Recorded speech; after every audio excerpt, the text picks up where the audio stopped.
Hi అండి. అందరికి నమస్తే. Welcome to my channel. ఇలా ఉడుకుతుంటే ఎలా ఉందండి సౌండు? నోరు ఊరుతుంది కదండీ! మాకు గూడా అంతే అండి. చేపల ఫ్రై అంటే ఎవరికి ఇష్టం ఉండదండి? అందరికి ఇష్టమే. తెలంగాణలో చాలా రకాలుగా చేస్తారండి. మేము మాత్రం ఈ విధంగా చేస్తాము. మేము ఎలా చేస్తామనేది మీకు ఒకసారి చూపించాలనుకున్నా అండి. మీకు నచ్చితే మా వీడియోని లైక్ చేయండి, షేర్ చేయండి. ఇక్కడ వీడియోలోకి వెళ్ళిపోతే మనం మార్కెట్ నుంచి ఫ్రెష్‌గా పట్టిన చేపలు తెచ్చామండి ఈరోజు 2 కేజెస్. ముక్కలు ఎప్పుడైనా గానీ చిన్నగా ఉండొద్దండి. పెద్దగానే ఉండాలి.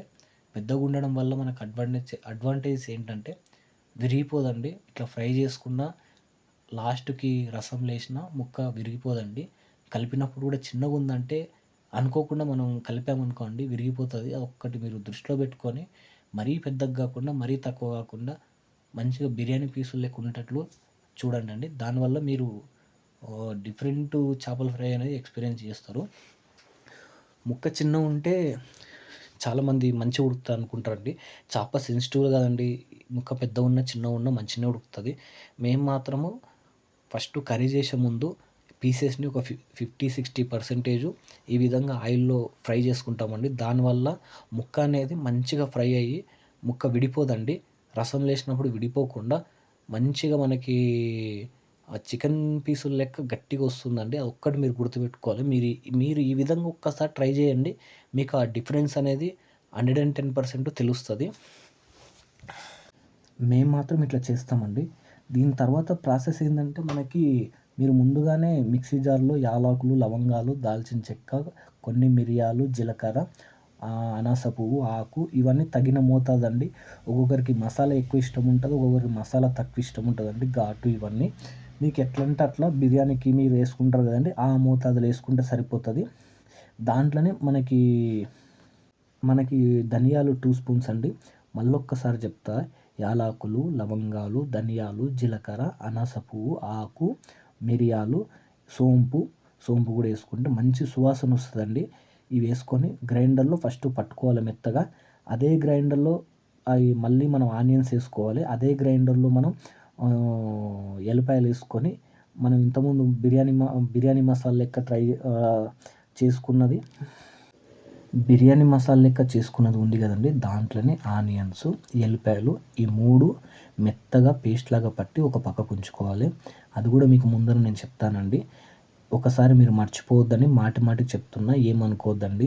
ఎందుకంటే ఫిష్ కర్రీలో మసాలానే ఇంపార్టెంట్ కాబట్టి కన్‌ఫ్యూజ్ అయితారని చెప్పి ముందు కూడా ఒక మాట చెప్తున్నాను. ఎందుకంటే మనకి ఆయిల్‌లో ఫ్రై అయ్యేంత వరకు టైం ఉంటదని చెప్పి చెప్పానండి. ఈ విధంగా ఫ్రై అయిన తర్వాత మనం ఇవన్నీ తీసి పక్కకు పెట్టుకోవాలి. ఇప్పుడు నేను మీకు మసాలా చూపిస్తా చూడండి. చూడండి. ధనియాలు, ఆకు, యాలకులు, లవంగాలు, దాల్చిన చెక్క, దాని తర్వాత కొంచెం సోంపు, దాని తర్వాత కొంచెం జీలకర్ర ఇవన్నీ మనం ఇదే గ్రైండర్‌ని మెత్తగా పట్టుకొని ఈ విధంగా మెత్తగా పట్టుకొని దాంట్లోనే ఇట్లా ఆనియన్స్ కూడా దాంట్లోనే వేయాలండి. సపరేట్ పట్టొద్దు. దాంట్లోనే ఆనియన్స్ వేసి అవే ఆనియన్స్‌ని కొంచెం మనం మెత్తగా పట్టుకొని అదే దాంట్లో ఎల్లిపాయలు కూడా దాంట్లోనే వేయాలండి. అల్లం పేస్ట్ వేస్తాం కానీ కొంచెం ఎల్లిపాయలు వేయడం కూడా మంచి టేస్ట్ వస్తుందండి. అదే దాంట్లో ఎల్లిపాయలు వేసి మనం ఇంతకుముందు పట్టుకున్న మసాలా పౌడరు, ఆనియన్స్, ఎల్లిపాయలు 3 మెత్తగా కొంచెం వాటర్ కలుపుకుంటూ పేస్ట్ చేసుకోవాలండి. పేస్ట్ చేసుకొని పక్కకు పెట్టుకోవాలి. తర్వాత మనకి రసానికి ఏది మీకు మంచిగా అనిపిస్తే అంత వెడల్పాటి గిన్నెని తీసుకోండి. దాంట్లో ఆనియన్ వచ్చింది. సారీ, ఆనియన్ కాదండి. మీకు నేను ఇప్పుడు చూపిస్తాను. ఒక్క నిమిషం. ఇదిగోండి మన ఆనియన్ కాదండి. ఆయిల్ అనపోయి ఆనియన్ అన్నాను. ఆయిల్ వేసుకొని ఆయిల్‌లో మిరపకాయలు, కరివేపాకు మంచిగా ఫ్రై చేసుకోవాలండి ఫస్టు. కొంచెం ఫ్రై అయినాక ఇంతకుముందు మనం పట్టుకున్న పేస్ట్ ఉంది కదండీ! ఆ పేస్ట్‌ని వేసుకొని నూనె పైకి వచ్చేంత వరకు సిమ్‌లో పెట్టుకొని మంచిగా ఫ్రై చేసుకోవాలండి. కొంచెం కదిలింది ఏమనుకోవద్దు. ఎందుకంటే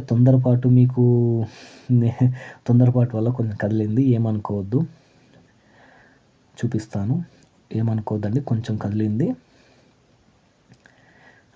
ఇదిగోండి ఈ విధంగా మనం కొంచెం ఆయిల్ పైకి వచ్చేంత వరకు నిదానంగా, పెద్దగా పెడితే మాడిపోతుందండి, అది గుర్తుపెట్టుకోండి. సిమ్‌లోనే పెట్టుకొని మసాలా కదండీ అడుగు పడుతది. అట్లా పట్టకుండా మెల్లమెల్లగా కలుపుకుంటే ఇప్పుడు ఈ విధంగా నూనె పైకి తేలుతుందండి. చూశారు కదండీ! నూనె పైకి తేలుతుంది.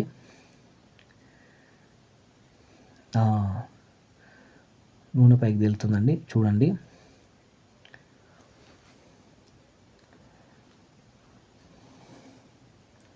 ఇలా నూనె పైకి తేలిన తర్వాత దాంట్లోనే మన అల్లం పేస్ట్ అండి, తగినంత అల్లం పేస్టు. నేను మాత్రం ఒక్క స్పూన్ వేసానండి.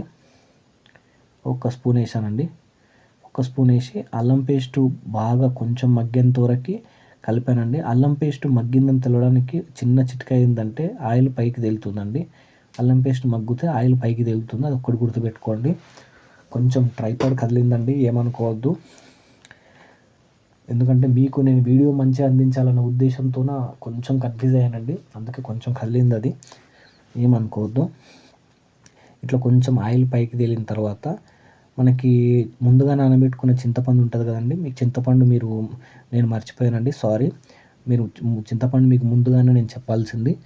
ముందుగా నానబెట్టుకున్న చింతపండుని మనకి ఇవ్వండి. నేను మాత్రం మన 2 పెద్ద గోలీ సైజు ఉంటుంది కదండి, అంత 2 పెద్ద గోలీ సైజు అంత చింతపండు నానబెట్టుకున్నానండి ముందే, ఒక హాఫ్ అన్ అవర్ ముందే. దాన్ని మనం దీంట్లో ఈ మిశ్రమంలో మనం వేసి కొంచెం కొత్తిమీర ఉంటే పుదీనా వేసుకొని కొంచెం మళ్ళీ నూనె పైకి తేలేంత వరకు కలుపుకుంటూ ఫ్రై చేసుకోవాలండి.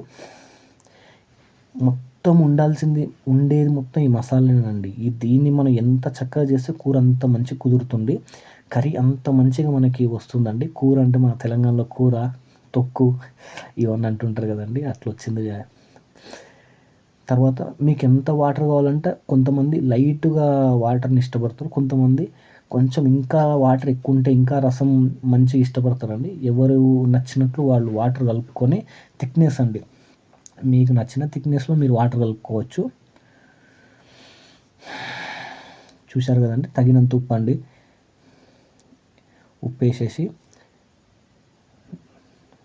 మళ్ళీ 1 or 2 minutes కొంచెం ఉడికిన తర్వాత ఇంతకుముందు మనం నూనెలో వేంపుకున్న పీసెస్ ఉన్నాయి కదండి, సిమ్లో పెట్టాలండి. మళ్ళీ చెప్తున్నా, పెద్దగా పెట్టొద్దు, పెద్దగా పెడితే మాడిపోతుంది. చిన్న సిమ్లో పెట్టుకొని ఆ పీసెస్ అన్నీ ఒకదాని వెనకాల ఇట్లా మనం పేర్చినట్టు అండి పైన వేసి కలపొద్దు, కలిపితే విరిగిపోతాయని ఫస్ట్ నుంచి చెప్తున్నాను కదండి. మనము కలపకుండా ఉండడానికి చిన్నగా మీకు నచ్చినట్టు మీరు ఒక్కొక్క పీస్ను జమ చేసుకోవాలి. జమ చేసుకున్న తర్వాత ఒక్క 2 minutes అండి, 2 minutes ఉడికిన తర్వాత దించేసుకోవాలి. దించిన తర్వాత కొంచెం చల్లగా అయినాక తినండి, ఆ టేస్టే వేరే అండి. మీరు ఖచ్చితంగా ఆ టేస్ట్ని మీరు ఎక్స్పీరియన్స్ చేస్తారు. చాలా అంటే చాలా బాగా వస్తుందండి. మీరు ఈ విధంగా ట్రై చేయండి. ఒక్కసారి మా ఇంట్లో చేసుకున్నట్లు మీరు ట్రై చేయండి.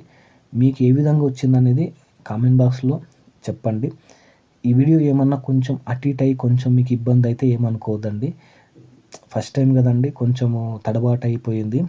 రాంగా మీ సపోర్ట్ ఉంటే ఇంకా మంచి రెసిపీస్ నేను అందించడానికి ట్రై చేస్తా. చూడండి, ఈ విధంగా పేర్చుకున్న తర్వాత ఉడుకుతుంటే ఎట్లుందండి, ఆ సౌండ్కే నోరూరుతుంది కదండి. Thank you.